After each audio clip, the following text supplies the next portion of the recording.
Hörmətli yoldaşlar, yeni bir sektor bakımından montajından sizi tanış edirəm.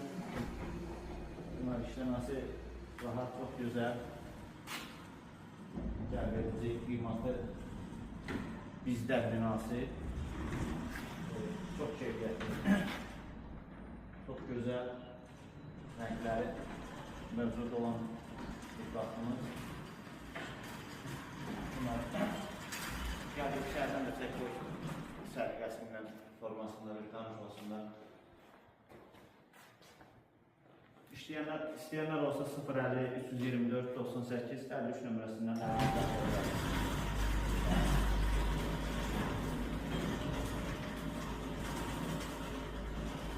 Yüksək keyfiyyətlə münasib